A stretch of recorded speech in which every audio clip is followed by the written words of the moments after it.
And here we go. We're ready to rock and roll. Aren't we, Roddy Bass? Rock and roll. But what? Look at that. I am ready to rock and roll. For baby. those I am ready to rock and roll. We salute you. Dirty deeds and done dirt cheap. Oh, I got that one too. Dirty deeds and they're done dirt cheap. Dirty deeds and they're done dirt cheap. I can do all of the AC/DC catalog. Nice. I think they set a record with some kind of AC/DC event. I saw the headline, and I didn't expect you to be wearing an AC/DC shirt, where I would have the knowledge. But they played an AC/DC song, and I think they set a record with bagpipes or something. I don't know. Yes, it was in Scotland. It was like in Glasgow. Yeah. Oh, okay. What was the song? Do you know? Isn't there a song with bagpipes? I don't know. There's a few. Yeah. There's a few. I don't know. Let me say hi to a couple people. These are our regulars. These are the people that keep us going, Ron. Nick, good morning. Good morning, Ted Palawada. Yeah, give him a wave, Ron. Give him a wave. Scott Watson up the river. You know Mr. Watson. Scotty. Hi, Scotty boy. Scotty. But this is Ron Berman, my friend. He's a comedian. We like to call him Ron the Waiter. So, listen, this is what's, I watch the news in the morning. What are we going to talk about? And this is all they're talking about. Go ahead. They're going to have a vote on the Epstein files today. Oh, and then it will go to Trump's desk. Okay. Do you understand the smoke screen we're getting? He doesn't need the House to vote on it. He has the power to go, release it. It's all theater. You beat me to it because I was literally going to start with that too. Yeah, it's all theater. Trump was, defending against. He didn't want that stuff released for the longest times. Now he sees the pressure and he's like, I better be on the right side with this thing. So now I'm encouraging them to release the files. But the whole time he could have released the files. He doesn't need anybody. He's the president. It is a smoke show. And was the delay? Did Trump go, man, just give me some time, get my name out of the files. How much time do you need? And they're like, I don't know, at least a year. And he's like, all right, let's fight this for a year. And then he probably got the phone call. Hey, man, there's no mention of you in these files in any bad way. So you can officially say you released the file. That's what I think is what's going on, if you want to know the truth. What they're saying is he's getting real bad advice. Because initially he's saying, fuck you. I'm actually going to investigate the Democrats, like Larry Summers and all them. Yeah, and then he completely reversed and said, give it to him. Why did he do that? Because it looks like at the moment, 100% of the House Republicans are going to vote yes to release the files. So he just gave in. Yeah, he had to. Because he had to. He would look bad with his own party voting for it, and he's the one that's resisting. So, yeah, that's a huge story, man. That's a huge story today. The MAGA base is a like QAnon conspiracy theorist group, and they voted for Trump. And Trump campaigned on, really, one of the main issues is, hey, idiots, put me in fucking office and I'll give you everything. Of course. But I have to defend my MAGA abuser. I do have to defend my MAGA friends. There are a bunch of people out there that are they're just normal conservatives. And, that was their choice. And they voted and support the Trump as well. But, yeah, there's definitely a bunch of QAnons in the base. That's for sure. I think what is really starting to scare the base and the Republicans is, hey, they did not expect to see these new emails from the Epstein estate. No, these are emails from the Epstein estate that have never seen the light of day before. So the Republicans they got blindsided. Of course. These are so damning. Jeffrey Epstein said, the only person who doesn't have a single good cell in his body, he's dirty to the marrow. Yeah. He goes as Donald Trump. He goes, Donald Trump is a serious fucking problem because he's pure fucking evil. Yeah. This is coming from Epstein, who's also that's pure so evil. Crazy. Yeah. No, it's funny. You want to know what headline I focused on besides the Epstein files? There's a big thing. It's a big thing, Ron. And you live in New York City, so you're seeing it yourself. The headline is it too early for Christmas? Christmas started 2 weeks before Halloween in New York City. It did. And you have these people in your life. Do you have the people that come up to you and go, oh, it's just too early. It's too early. And I look at them and I go, who gives a crap that some idiot is putting their holiday decorations up around Halloween? Who cares? Who cares? It's the same uproar every year. As soon as Starbucks comes out with the pumpkin spice latte, you know the season has begun. Right. They came out with that in the beginning of October. Yeah. Well, you weren't here yesterday, but I got this theme in my life. And pumpkin spice latte should be added to that list.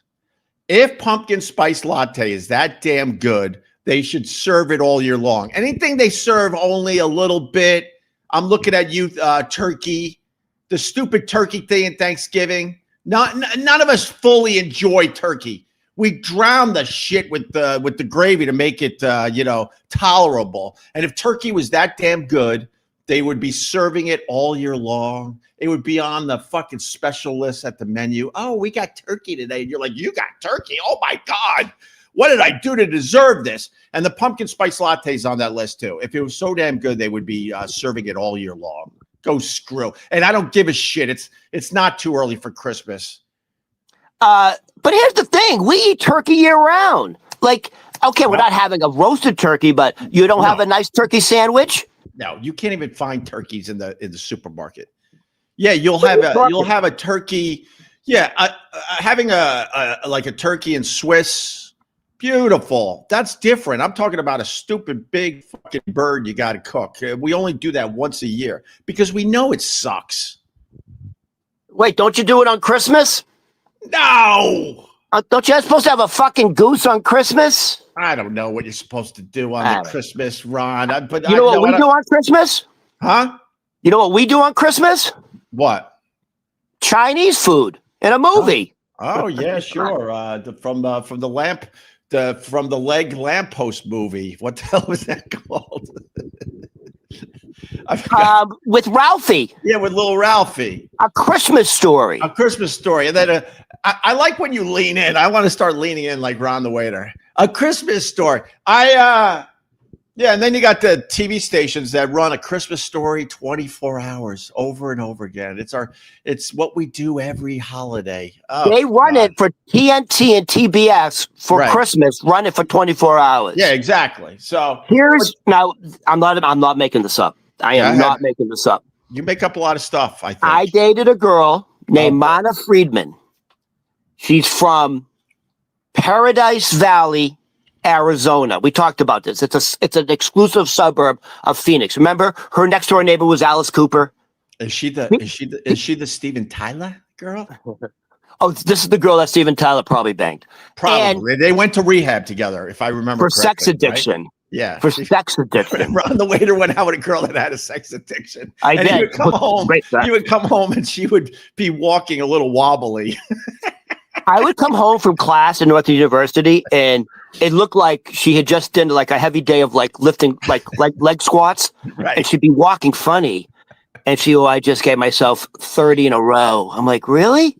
And she's like, yeah, my muscles, and her muscles will still be twitching. That's an addiction. God, that's crazy. And then she would need more when I would come in. Oh, of course, Rod. You know what she would do? She would she's very wealthy, but like she would like, but never mind. She would kind of like me to like hide if she was coming home and not know I was there, and then and never mind.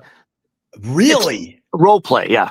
Oh, she liked to have her like clothes ripped off and stuff, and that's twisted. Yeah, she's real sucks at. Listen to this. Yeah. So guess who she went to school with? Guess who she went to school with in Paradise Valley, Arizona? Alice Cooper's kids. No, fucking Ralphie from the Christmas Story. Oh, really? He's from there. They grew up together, going to school from the same neighborhood. Ralphie, I don't know his real name. No. Dude, he kind of still looks the same. Yeah, I would imagine. He just recently did a commercial reenacting a scene from. Right. I saw that. And by the way, guess who else did that? Macaulay Culkin. Yeah. He just reenacted Home Alone. Yeah, that one's pretty good. And it's so weird because his younger brother is way more famous than Macaulay now. Way more famous. Karen Culkin, first of all, is my buddy. What? We followed each other. Karen Culkin and I are buddies. Then let's get him on this thing. Let's see if he does it. I mean, I can ask. Yeah. And you know how I know we're buddies? Huh. Because he lives here. He's actually he lives in this area, so he will occasionally, with his wife and children, frequent the beer garden. Dude, he couldn't be more down to earth. Yeah, of course. More like super witty. Right. He's got that English dry wit. When you talk to him, you can tell, be on your toes, bro. This guy's super smart.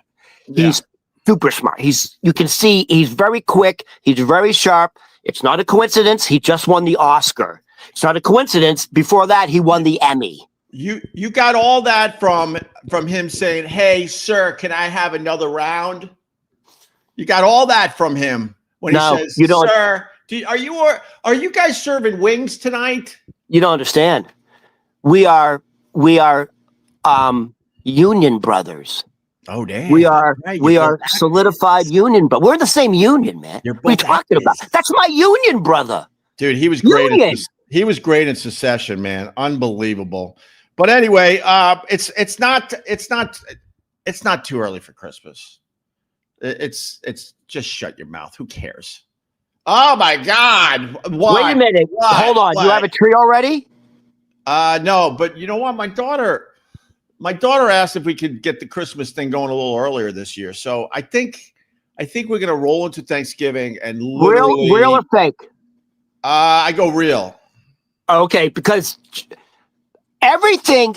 This is what they were saying when it comes to Halloween decorations, Christmas decorations. I know this one too, Ron. It's like 99% is coming from China.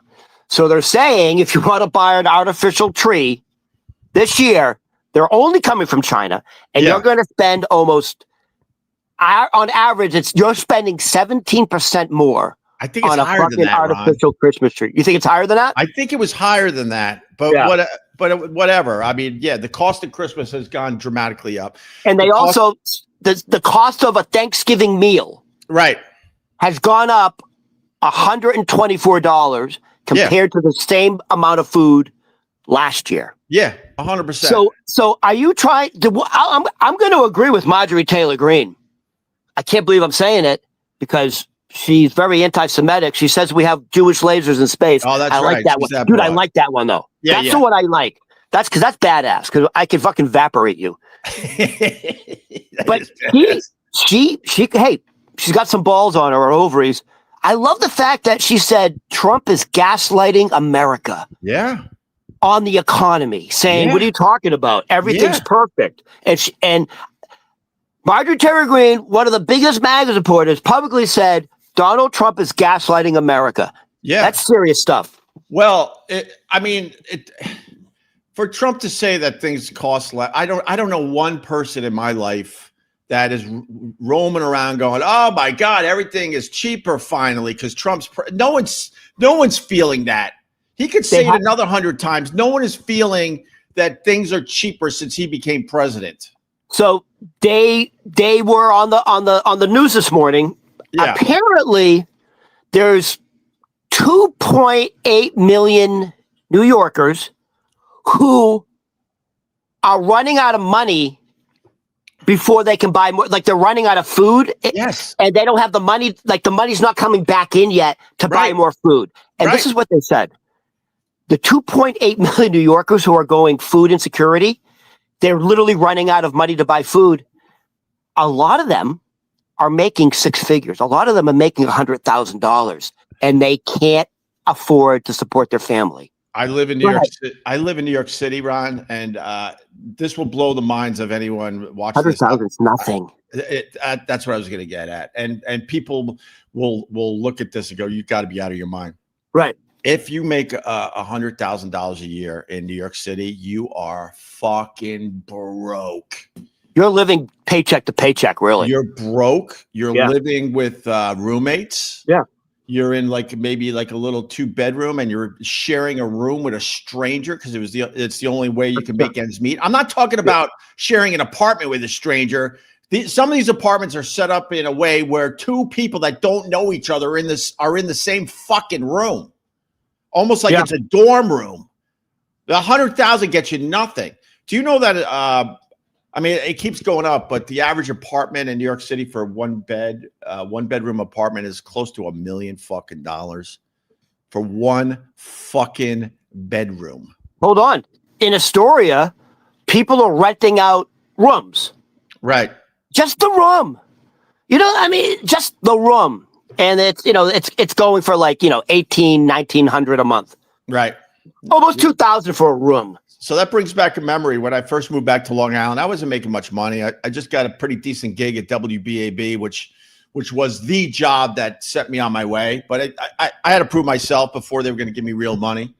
And I was living with my parents, and I started looking around for an apartment. And I looked at situations where you live in these houses with strange families that were renting their room. Yeah. And they're like, look, we won't bother you. You can come and go. And I'm like, wait, so I got to walk through your kitchen, your living room, up the stairs, and take a right to my room? How is that going to work? But people do this all the fucking time. One of the guys I worked with, he rented a room in Astoria. He was paying $1,100 a month. Yeah. And he wasn't allowed to hang out in the common areas. he wasn't allowed to hang out in the living room with the family or the kitchen. Right. You go to the bathroom, go to the kitchen, eat your food. Yeah. He wasn't actually allowed to be in the living room to watch TV with them. So you're isolated in your room, $1,100 a month. It sounds horrible. Did I ever tell you about the roommates my parents had? No. So they did exactly that. Yeah. And I was the fortunate one because I got an older sister, but then the rest of us, there's 6 of us that are very close in age. I was the first one out. So as kids were leaving this big house on Long Island, the rooms opened up, and my mom started renting them to fucking whack jobs. So my younger brothers, my 2 youngest brothers, they lived with some crazy ass fucking people. My one brother famously discovered one of the roommates in the woods. She OD'd. Supposedly he saved her life. There was another guy that I was going to mention his name. They don't really, whatever. My other brother was befriended one of the roommates. That's what I should say. Okay. And this guy stole his fucking bike to buy drugs. And then all of a sudden, my mom, I would go and visit. At this point, there's 2 or 3 tenants in the house, strangers just walking around. They were allowed to sit on the couch as long as they were paying their rent. My mom didn't care. And my mom comes to me and goes, something weird is going on. All my spoons are burnt. They were cooking drugs. And then they were shooting up in your house. They were cooking drugs in my fucking room because they rented my old room that had the posters of Pete Maravich, my beer can collection, and just a typical kid's room. And I went up there to check on this room after this particular tenant left, and there were burn marks in my fucking rug, little burn marks in my fucking rug. They were cooking up drugs using my mom's spoons. They're shooting up. Mm-hmm. Oh yeah.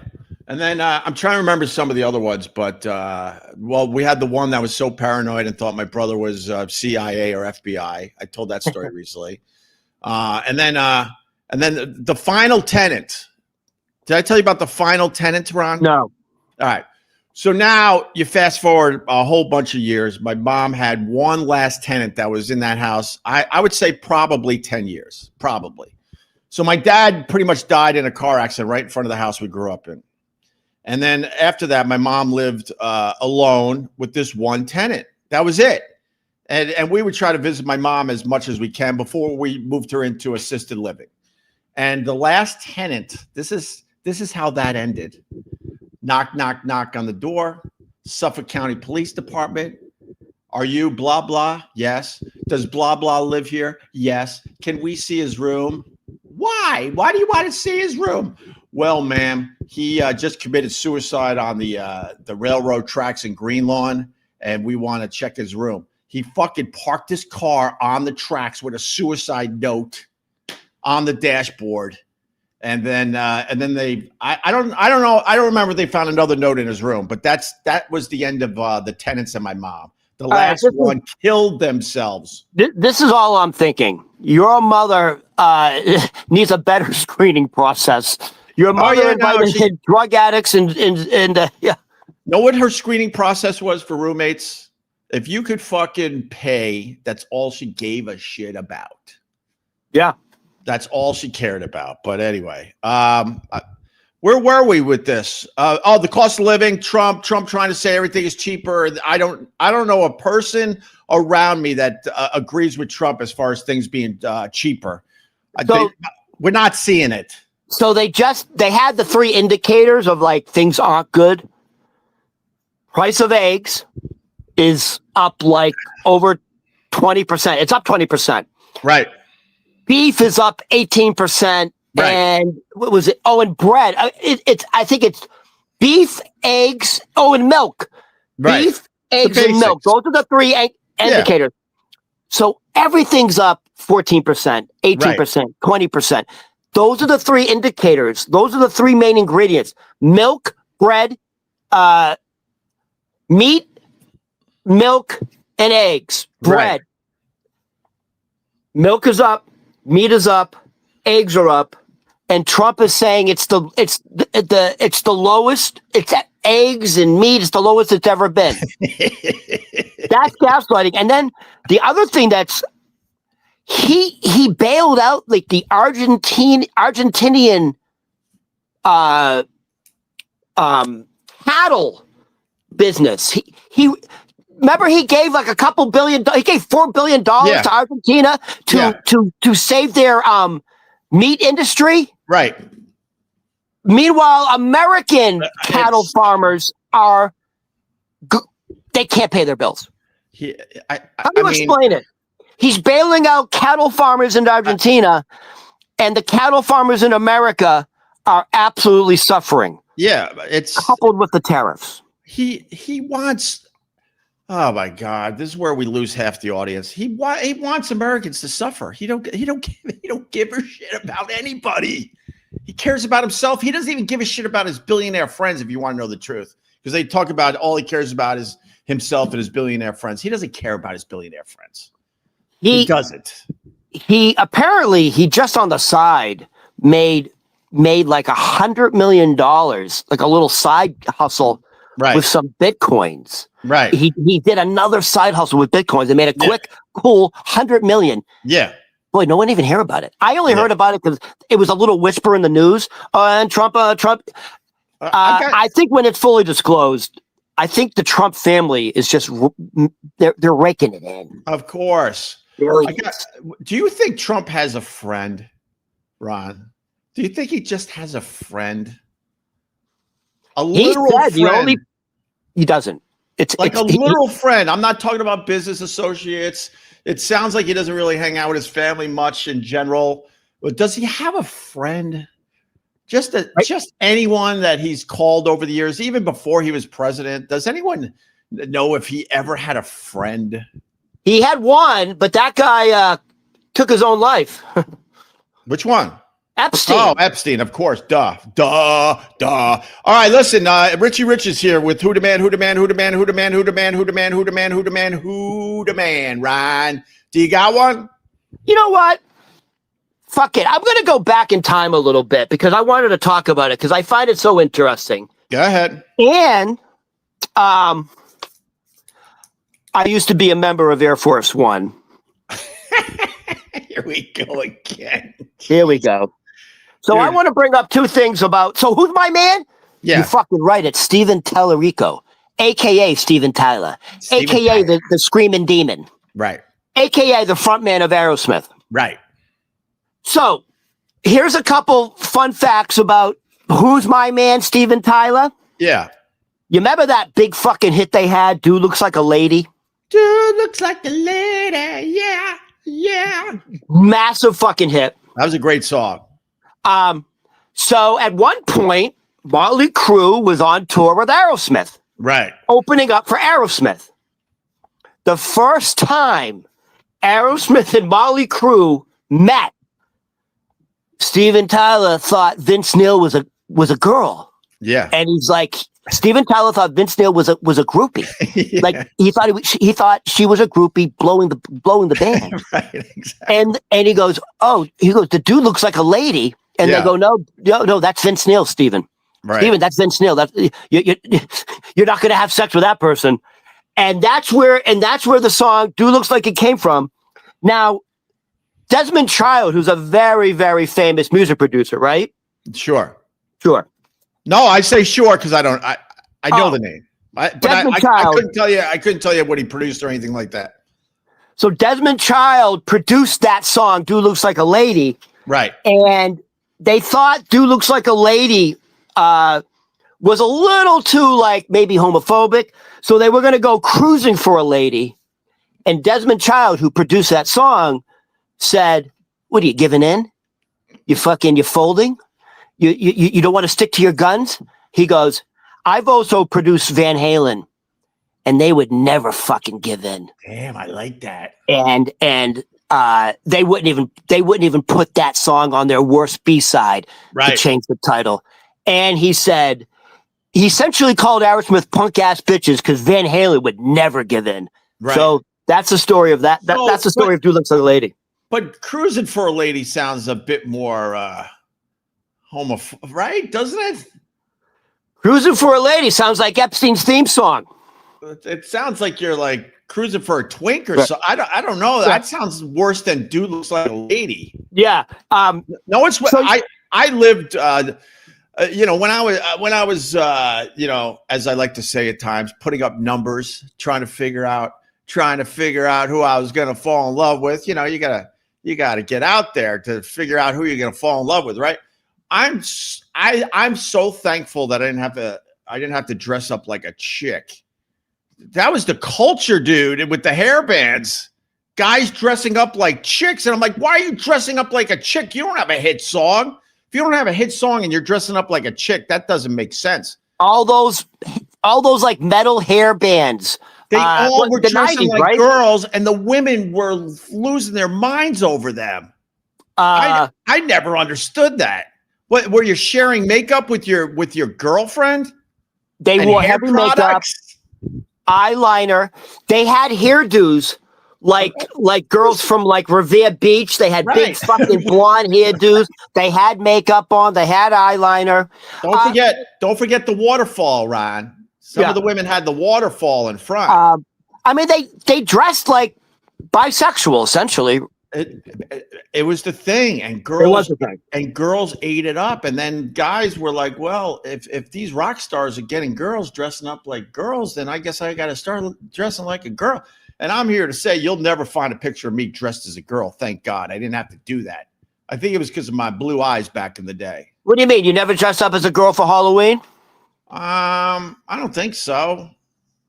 I don't think so. No, I honestly, no. What am I saying? I don't think so. No. The answer to that is no. Honestly, the first major rock star to really become androgynous, is that the word? Kind of like, are you male, female?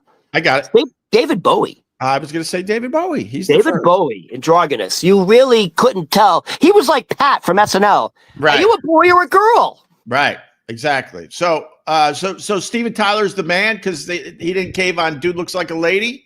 And here's Vince Neil the man for dressing like a lady. Yeah. So you know how Steven Tyler and Joe Perry were called the Toxic Twins? Sure. Because like nobody did more. Nobody partied harder than fucking Steven Tyler and Joe Perry. I don't know. Matter of fact, I would put Ozzy up there. Oh, I yeah. would put Motley Crue up there. I would Keith put Led Richards. Zeppelin up there. Do they all? First of all, they were all doing the H. Eric Clapton. Clapton. Why did you mention Clapton? Clapton and the Eagles. If you know, Ron, if you want this lovely relationship of ours to continue, you don't like Eric Clapton? God, slow hand. No, I like the Layla, and I did like. I mean, I don't like Clapton. Really?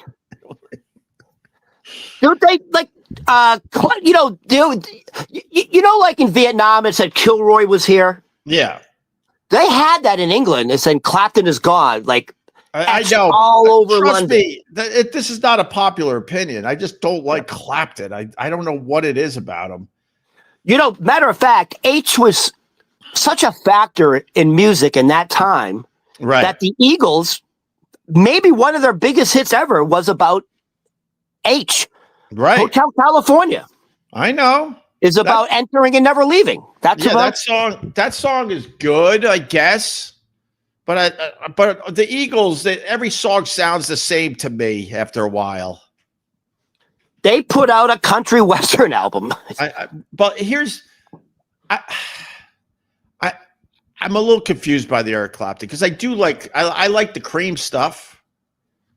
I like Cream. Derek and the Dominoes. Yeah, a little Derek and the Dominoes. He's very talented, but I don't know what it is about him. When I hear an Eric Clapton song on the radio, I'm like, oh my God, enough already. You know, it's weird because you kind of look like him a little bit. You guys could be like first cousins. Maybe that's the reason. Maybe he looks too much like you. There you go. You kind of could be like a Eric Clapton body double. All right. So I got who the man. Okay, Billie go ahead. Eilish. Do you know anything about this Billie Eilish, Ron? This is what I know about Billie Eilish. She whispers when she sings. Yeah, she does. That's all I know. And she's kind of hot, though. And she has a creepy relationship with her brother. Oh, yeah, they do it. I don't know what that's about, but it's creepy. I love my sisters, but we don't hang out like that. They hang out in a weird way. And now they're older, so they have no excuse. When you get older and you're still hanging out in a bedroom with your sister writing songs, that's creepy. You never hung out with your sisters in their bedroom? Not after 12 years old. No. Hold on. Are your sisters roughly the same age as you? I have one sister that's a couple years younger than me, and she's about 3 years younger than me, and then I got an older sister. She's my half sister, but she's my sister. If that so makes you're sense. Trying to tell me, growing up as a preteen, you never said, "Hey," you never showed each other your body parts? Oh my God, Ron! No, I'm an only child. I don't know how this works. Your thoughts of how people were how they live because hey, Sally, look, I got a fire hose. No, what do you Ron. have? Sally, where's your fire hose? Oh, mommy. Thank God stuff you like were that. an only. Is it lonely or only? I think both work. You were an only lonely child. It makes sense, Ron. I had to use my imagination. Oh God, we didn't do shit like that with our. Oh my God, no. Oh my God, no. You never had feelings for your sisters? I think that's natural. No? Natural? I don't know. Ron. You get all those hormones coming up? So this Billie Eilish, right? She's worth a few bucks. And she was accepting an award down there on Wall Street. You ever been to the Wall Street? Yeah. I was on the floor of Wall Street once with stockbroker Dave. He brought us there for the day. It was absolutely amazing. Everyone on the floor was out of their fucking minds. And this was during the heyday of Opie and Anthony. So everybody on the floor was like, holy shit, Opie and Anthony are here. And they're just trading stocks. And they all look like they were out of their fucking minds. I can say this much. They all look like they were on something. I have no idea. But they all walked around with Altoid tins, I remember. They all had Altoid tins. I know for a fact, I had a friend who supplied Wall Street? One of the firms. Really? One of the firms. All right. He's like, do you remember what was the movie with Leonardo DiCaprio and he has a quick scene with Matthew McConaughey? Was it The Wolf of Wall Street? Probably. And Matthew McConaughey, there's a scene at the beginning of the movie, and Matthew McConaughey talks about like, you want to be successful in the Wall Street business. Right. You gotta keep the lizard pumping or something like that. It's a great scene. But all right. Well, that's definitely part of the culture. Getting back to Billie Eilish, Scott Watson up the river says, as a singer, Billie Eilish has great tits. She's got to anchor him down, Ron. She's one of these gals. She's got to anchor him down. Yeah. And her tits also whisper. We like to call them torpedoes, right, Ron? Ooh, she's hot. She's big hot. Torpedoes. So Billie Eilish, she's accepted an award down in Wall Street. This is why she's the man today. The man could be a female, yes. And she's accepted this award, and there's a whole bunch of billionaires down there. It's Wall Street, right? And I wrote the quote down. She looks at the billionaires. There's a lot of billionaires in the room, and she goes, if you're a billionaire, why are you a billionaire? No hate. Give your money away. So she solved the problem. She solved the problem in America because of Billie Eilish. Now all the billionaires are just simply giving their money away. So if you're on the streets of New York today, you might be lucky enough to get money from a billionaire because Billie Eilish said it and they just started doing it, I guess. Yeah, I'm sure that went over well in the capital center of the world. Yeah. No hate. Give your money away, she says. But in all fairness, she backed it up. Because then she turned around and she donated money from her recent concert tour. Guess how much she donated, Ron? How much? $11.50. No. Also, Mamdani. $11.5 million. Let me get the real amount out. $11.5 million. So besides telling the billionaires to give their fucking money away, she turned around and made a huge donation. She gave 11 million away? 11.5. Nice. Let's not ignore the 0.5. I'll take the 0.5. If someone's giving away the 11.5, I would raise my hand and go, hey, I'll take the 0.5. Yeah. Right? Yeah. Yeah. All right. What were you going to say there? I forgot. I lost my thought on Billie Eilish. Oh, I was going to say, not only does Billie Eilish say, "Hey, billionaires, why don't you share the wealth and help humanity?" Right. Zohan Mamdani. Oh God, Mamdani. I think he wants to put he wants to 2 or 3% tax on billionaires in New York City. Yeah. And I think Hochul said that ain't going to happen. No. That's not going to happen. You're not going to 2%. It went from, was it 1% to 2%? Apparently that's a huge uptick.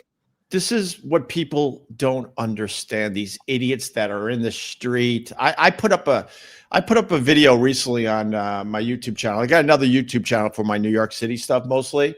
It's called Opie Unleashed NYC. And one of the videos I put up was, I went to a few of these protests over the years, and there's a guy, he just has a shirt, homemade. He just put a piece of paper on a green shirt. I think it was green.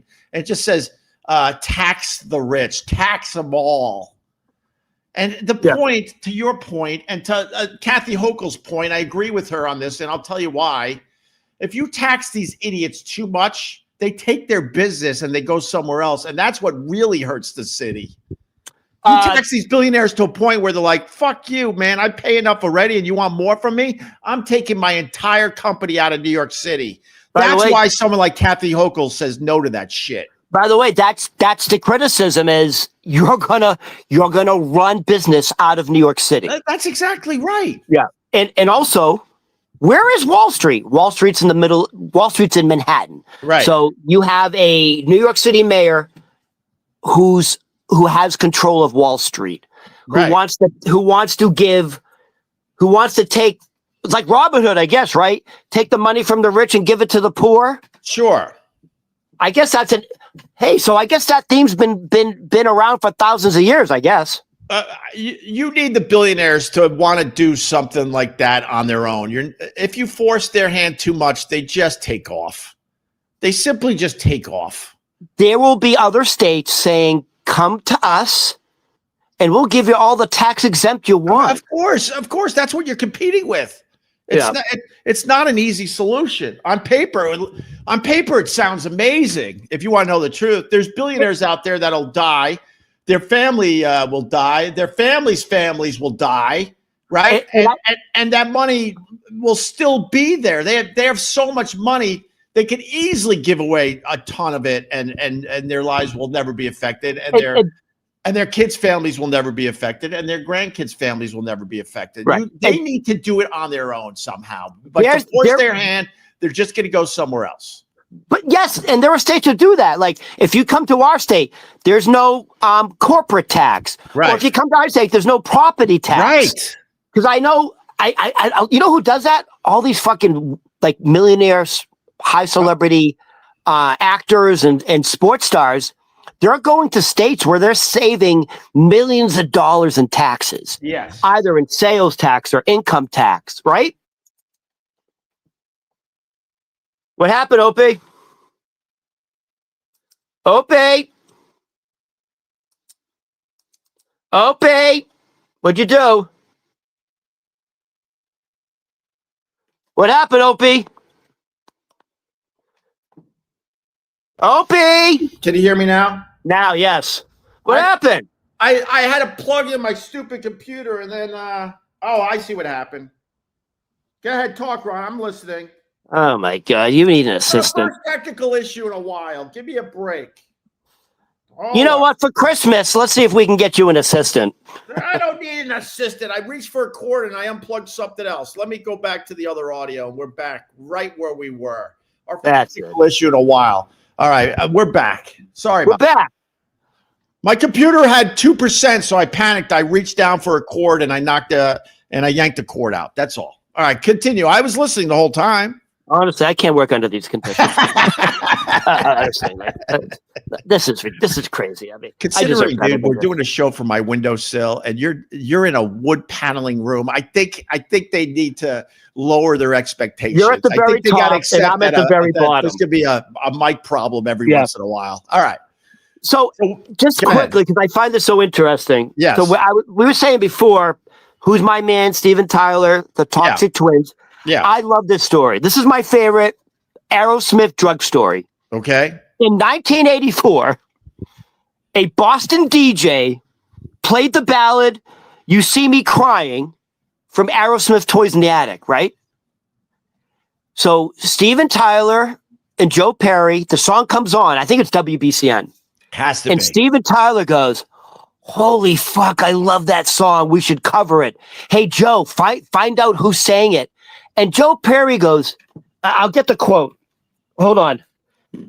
Wait, now you're holding on? You can't hold on after I had to hold on. We can't have two hold-ons in one live stream, Ron. So Steven Tyler goes to Joe Perry. Yo, I love that song. Yeah. Let's get the rights to record it. And Joe Perry goes, Steven, are you fucking joking with me?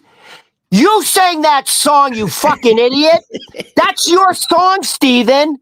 That's how fucked up they were. Steven Tyler goes, dude, I love that song. Let's get the rights to it. Joe Perry goes, you fucking idiot. You are singing that song. Oh, really?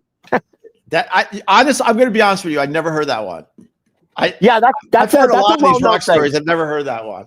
So my thing with Aerosmith, you know, their biggest hit, Don't Want to Miss a Thing, right, from Armageddon.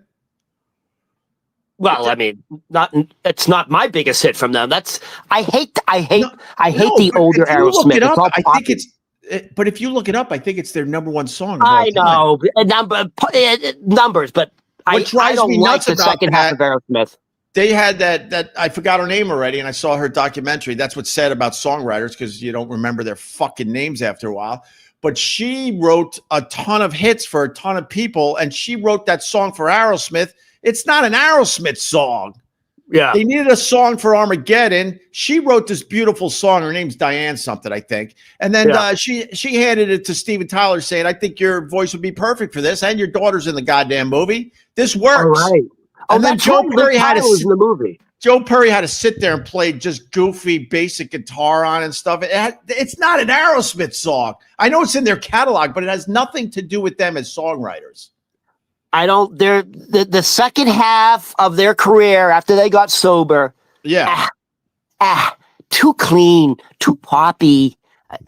You need dirt. You need dirt. I need the rock. I need diamonds. Right. I need Toys in the Attic. Right. What's the other one? There's a couple. I don't know. Well, first of all, just to get the info out there, yes, her name's Diane Warren. This broad wrote so many fucking songs that let's be honest, a lot of people know and love. And she was the one that wrote "Don't Want to Miss a Thing" for Armageddon and handed it to Aerosmith. Thank you, Nathan Bremer. Hey, by the way, yeah, can I chime in? Sure. Speaking of like who wrote what, I'm going to bring in what I talked about yesterday. This is a perfect segue. So Diane Warren wrote the song for Armageddon, right? To Aerosmith, right?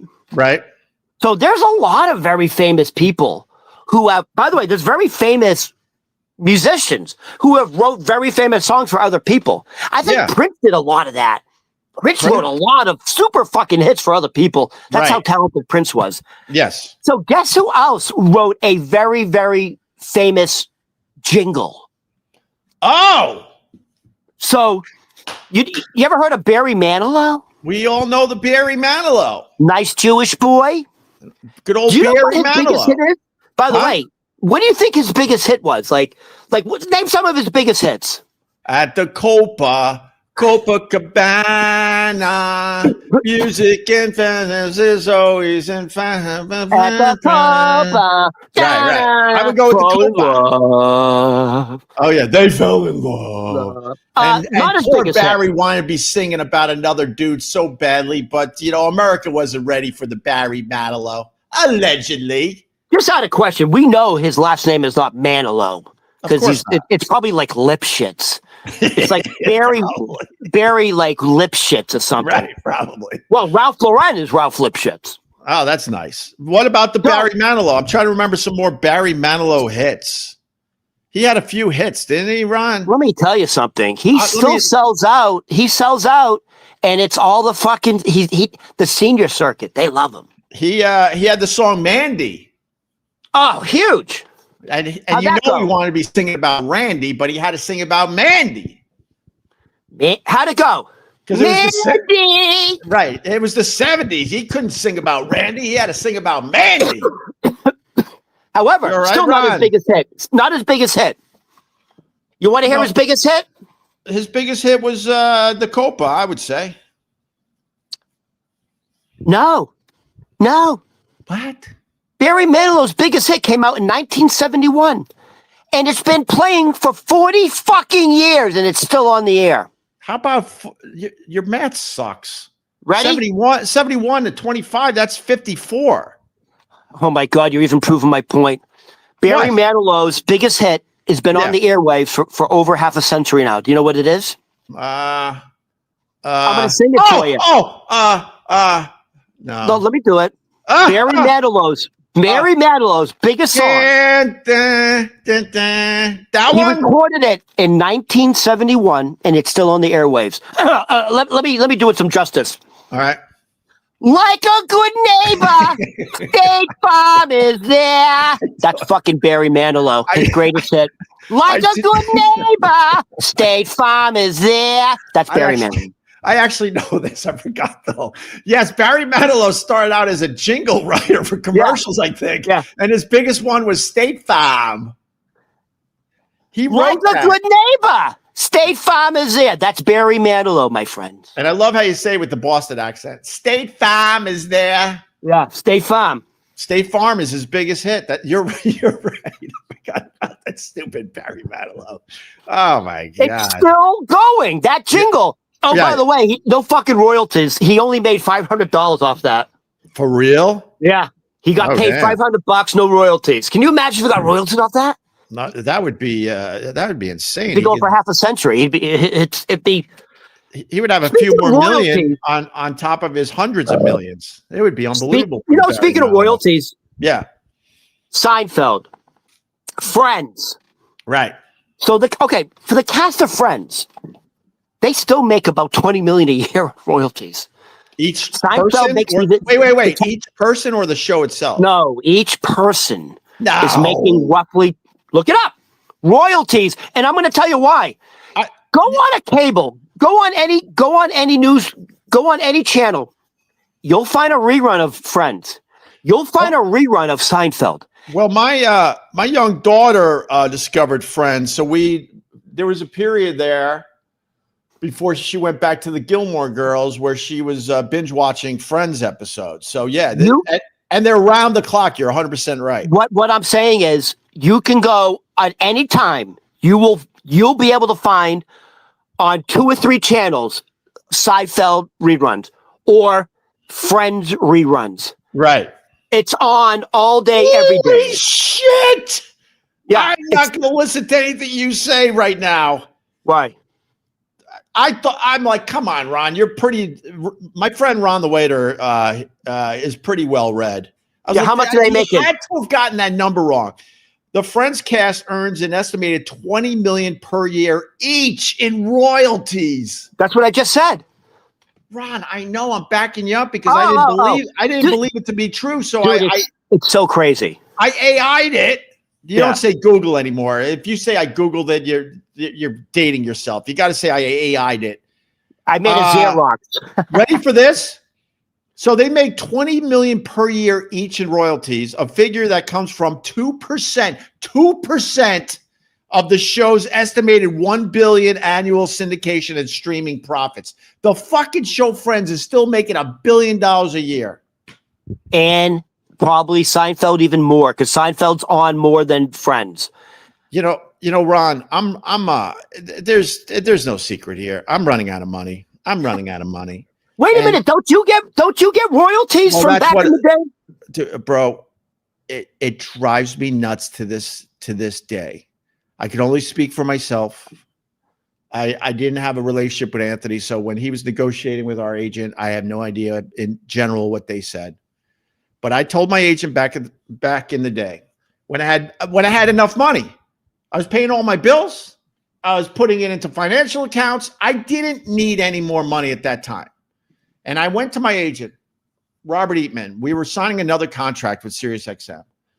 I said, Robert, I'll speak for myself. I don't need the big salary coming in. I got enough. So let's lower what I'm going to make doing the Opie and Anthony show and buy our fucking catalog. Because I saw the Beatles and all these other rock groups and stuff, but getting their catalogs back and making stupid money off it or selling the catalog to big companies, right?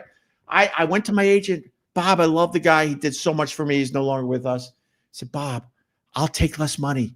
Buy our fucking catalog because that'll live on forever. And now fast forward, we haven't done an Opie and Anthony show in over 10 years, but people are listening to this shit every single day. I have to compete with Opie and Anthony with my new shit.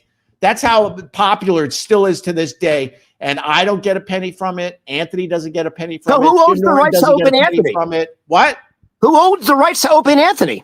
It's kind of just out in public domain. I guess if SiriusXM wanted to put the hammer down, they own it. But basically, there are fans out there. What? What about WBCN? Do they have any rights to that? Well, BCN is no longer. So you have to go to the company that was, owned BCN, and that would have been CBS Radio.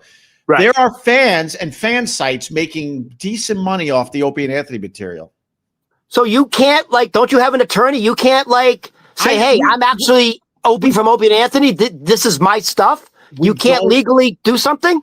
We don't own it. We don't own our material. So to see Friends making $20 million a year to just sit on their asses, look, I think honestly, if we owned our material, I think we could have been making an easy $1 million a year from the old material. Easily. And Robert, I could only speak for myself. Like I said, I don't know the discussions that Anthony had with the guy. But Robert, he just wanted the money, honey. He wanted just the money, the big salary they were going to offer us. And I'm like, do you? Oh, yeah, it drives me nuts to this day. You know, Opie, Howard Stern. You could have been like Chandler. I don't like the Howard Stern, but you know, he's a smart businessman. He owns his material. That fucking guy doesn't have to do another show in his life. He owns his material. It's worth. God knows how much Howard Stern's catalog is actually worth. How deeply in conversation do you get about buying your stuff? Like it was an ongoing conversation with me and my agent, and I honestly think he never even approached that with the bosses at SiriusXM. That's what my gut says. And let's say it went further. And how much would it cost you to purchase your own stuff? They would have probably gave us way less money to continue with SiriusXM. But in our contracts, they say but we'll give you your old catalog, and then we could have monetized the shit out of that. That would have been worth way more money than anything SiriusXM was giving us. And now I have to sit here. I have to compete against Opie and Anthony. Fans make the money off the Opie and Anthony stuff. It's hard to build an audience when they're like, should I listen to Opie's solo stuff or Anthony's solo stuff, or should I go and check out the radio gold, they call it, of Opie and Anthony? It's so frustrating. You bringing up the Friends thing just triggered me because it's something I saw. I saw the vision. It was already happening while we were still doing Opie and Anthony. People were listening to our shit all over the world on the internet because they didn't get satellite radio. It was there for the taking. If you could have made that work, dude, you would never have to worry about money again. Dude, it frustrates me to this day because, at the time we didn't officially need the big money coming in. I was trying to plan for the future because I knew the shelf life on Opie and Anthony. Oh my God, we were way past the expiration date of the Opie and Anthony show. Way past. Well, I'm surprised we lasted as long as we did. You know who else just bought their own catalog or bought their own stuff?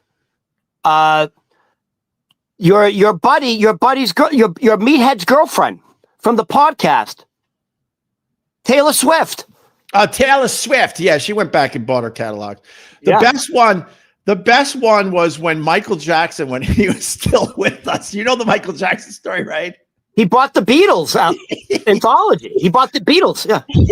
He owned the Beatles catalog. Yeah. So every time somebody used the Beatles song, that money did not go to the Beatles. It went to Michael Jackson. Jesus. The amount, the Michael Jackson estate, the amount of money they make on his fucking royalties is insane. It is insane. It's hundreds of millions of dollars a year. All right, Ron, we got to start wrapping up. Give me one more thing before we go. All right, I'll tell you what. We can do. All right, you pick the category. We can talk about the Rock and Roll Hall of Fame inductees. We can talk about, now you mentioned your brother got bit by a tick. We can talk about the first death ever in New Jersey from a tick bite. What do you want to do? Well, we can do both quickly. I think you're talking about the Lone Star tick. My brother was bit by a Lone Star tick. Right. And when, some of these ticks will give you the Lyme disease, which is a nightmare, but it is curable if you get on it quickly. Right. Even if you, I don't want to give medical advice, but if there are things you could do to cure your Lyme disease or make it less severe. Let's just put it that way, less severe. Here's the thing about ticks. It's not all the same illness. My cousin. It's so weird. You get different things from different ticks. We're pulling ticks off our dog and ourselves all summer long out there at the beach. But my brother, he got bit by the Lone Star tick. I know where you're going with this because a guy got bit by a Lone Star tick in Jersey and he died from it. Because I think I know why he died too, because the Lone Star tick, if I'm not mistaken, that's the one that makes you allergic to meat, right? So a healthy 47-year-old male airline pilot, seriously, he didn't have underlying health conditions. Yeah. He got bit by a Lone Star tick. Right. He went out and had a steak dinner. Right. Got severely ill. Right. Got rushed to the hospital. Yep. The symptoms went away. They never put 2 and 2 together. Oh, really? So he didn't die the first time. The first time he had a steak, Right. he got rushed to the hospital. A month later, he's at a barbecue and has a hamburger and fucking died. Can you imagine dying from a hamburger? What's happening is he goes into, I think it's called he went into shock. Yeah. Because the Lone Star tick, it changes the sugar molecules of the meat.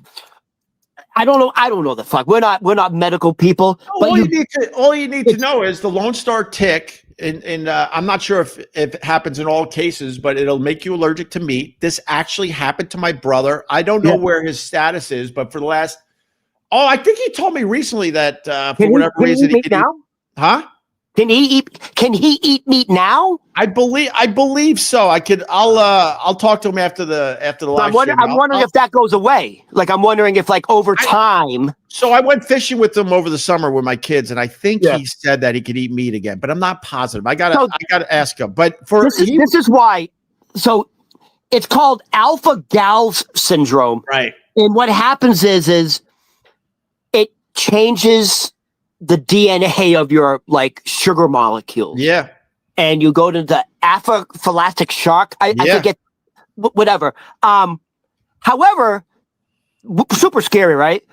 But my cousin got bit by a tick, and the left side of her face drooped like she had a stroke. It was man. It looked like her, like it was like this, like that. Can you imagine, like a teenage girl, like that? It eventually went away, but it looked like she had a stroke.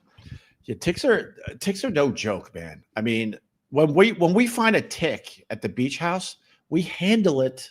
I love when people use this example, which I'm going to now use. We handle it like it's plutonium. Like we all just casually handle plutonium. But I guess we all assume this is how you would handle plutonium.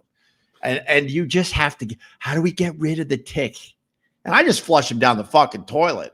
Let me ask you something. I'm like, at that point, it's somewhere else. Hold on. Let me ask you something. Down the toilet, the thing will come back up out of the pipes. And then you stab it. You try to burn it, and the thing will it will come back up and like you start burning a tick, you'll start walking around on fire. They're indestructible, these damn things. So let me ask you something. So are you checking your dog for ticks? All the time, man. But hold on. What? But here's the one. This is where. Are you checking your dog's gums and teeth for ticks? That's what I'm asking. Not really. Yeah, you should. That's a real problem area. The ticks get under, in between the gum and the tooth. That's a real problem because dogs what are they doing with their nose? In the grass. Right. You need to check your dog's mouth. I'm not joking. And their nostrils. They're not. No, the ticks will get here, and also it's common for ticks to get in between the gum and teeth of dogs. Yeah. So you should check your dog's mouth. I'm too busy checking its ball bag. That's for other reasons. Yeah, his freckly ball bag. I want to make sure there's no ticks on his freckly ball bag. Here's the other problem with ticks, and also now you got that. You got that other bloodsucker from Texas, the one that bites you in the lip. Oh, right. We talked about that. What was that again? The whisper, whatever. They're all coming south up because of fucking global warming, dude. When's the last time we had like serious accumulation of snow? Look, we got along today, which is kind of nice, but it makes it a little boring when we get along, to be honest with you. I need turmoil in my life. I'll give you turmoil. I'm actually kidding. But we went over this. You're talking about a bug, it bites your lip, and then you're in all sorts of problems. Right? You got all sorts of Yeah, it's like it's another bloodborne tick sort of bug. All right, and you're like, this thing is heading north. That means somewhere in America right now they're dealing with it. So can't we go to those places and go, how are you dealing with the lip biting bug? Because eventually it's going to make it up to Boston. If people are living with it south of here, how could it be a real problem? I don't know. All I know is you can't just say I don't know and move on. No. I'm saying apparently Connecticut is like the epicenter of all this shit. I know Right. I know a lot of people in Connecticut who are having like serious health issues with tick bites. Oh yeah. For some reason, Connecticut, I don't know what the fuck's going on in that state. Dude, where do you think the term Lyme came from? Lyme disease. Connecticut? I think there's a town called Lyme, Connecticut, if I'm not really? mistaken. And that's where the Lyme disease comes from. Really? I think. How do you spell Lyme? There's like there's a public health hazard in Connecticut for ticks. I don't know what's going on geographically in that area. Here it is. There's a town in Connecticut called Lyme, and I believe that's why they call it Lyme disease, because they feel like it started in Lyme, Connecticut. Yeah. They had a statistic at one point, like 1 out of 4 houses had some sort of tick-borne illness. Yeah. Oh, That's how it was affecting the entire community. Oh, yeah. Someone's saying Lyme disease. I'll give you a credit here. He says Lyme disease is man-made. I have no idea about that. All right. Look up the story if you want to be creeped out by Lyme, Lyme, Connecticut. Wait, let me look up this story. Then I really got to go. But are we doing tomorrow? Sure. All right. Hold on. You could say something because I got to find this story. I don't know how I'm going to find it. The moose tick story. How do you spell tick? Tick. Tick. Moose tick news story. Yeah. I'm not going to find the actual story. Maybe I'll try to find it tomorrow. All right. There's a moose that had so many fucking ticks on it. It killed the thing. It sucked all. The thing was infested with so many ticks that it took down a moose. Ticks took down a moose. I've also seen bed bugs take down people. Oh my God.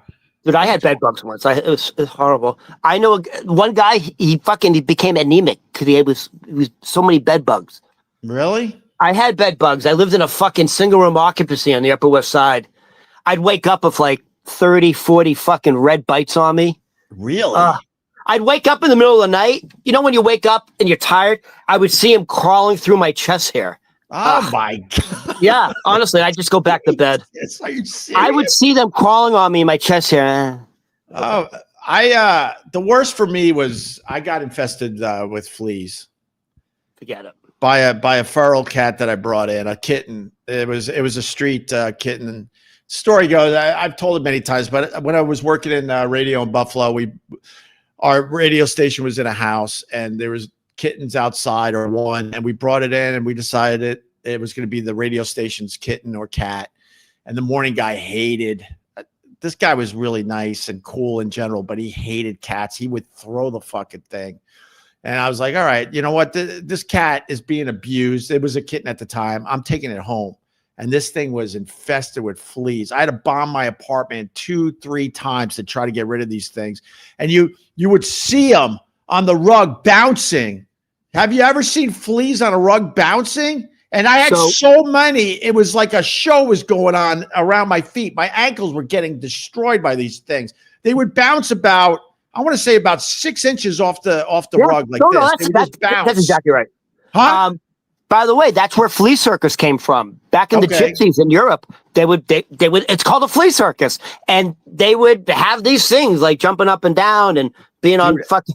And I don't know what it was with the fleas, but all of a sudden you think you're good, you shower, you're going out, whatever. And all of a sudden you would get a bite on your arm or something. I couldn't get rid of these things, even after I bombed them.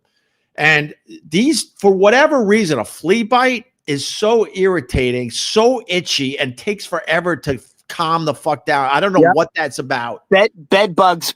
Well, it's the saliva they use to bite you, and that's what's irritating you. So I told you I had bed bugs in the single room occupancy hotel on the Upper West Side. Right. The same floor on the other side, on the same floor, the guy had fleas, and he ended up having a mental breakdown. Yeah. In the middle of the night, screaming. They took him away. They took him to the hospital. Dude, he went crazy. I fully get that. I've told this story over the years, and I felt like the fleas were driving me absolutely insane because I couldn't get rid of them. And then every bite, I'm like, that's going to be 3 or 4 days of just irritation on whether it was my ankle, my shins, my forearms. I remember this guy. He came out of his room just in his underwear, covered in red bites, scratches, screaming, "I can't take it anymore!" Like screaming, I can't. I'm going to kill somebody. They had to call, like they took him to the hospital. I get it. He was having a breakdown. I saw his doors open. Right. That's all you see is these little black things jumping up and down. It was everywhere. Like on his bed, it looked like a trampoline of little fleas. Yeah. Oh, That's where the flea circus came from. Yeah, like, I get it. The gypsies would go from town to town. All right, Ron. God, for the people that are regulars, we try to start earlier, and now I think we got to start even earlier, Ron, so we can get more done because I got to go. I got to get the kids to all right, we'll finish up tomorrow morning, and then we got to get pots at night. Oh, we have Gebhards tomorrow? All right. Yeah, and then I got to start getting ready for Thanksgiving. Yeah, let's talk about Thanksgiving tomorrow. I don't want to because you're going back to Boston. I'm going up to Boston next week. Matter of fact, next Tuesday I'm going to go up. And you're going to see people you haven't seen in a long time. I haven't been back in 3 years because 3 years ago, my father's sister, who is wait, is this the tease? Make this the tease for tomorrow. Here's the tease for tomorrow. And I haven't been back home in 3 years. Wait. I'm gonna hit end stream right after the tease. So it's my friend Ron. I call him Ron. Sometimes we call him Ron the waiter. His name is Ron Berman. And he's Ron Berman Comedy on all the socials. Here's the tease for tomorrow's live stream. Go, Ron. The tease is I haven't been home in 3 fucking years. Right. Because there was a loss of life.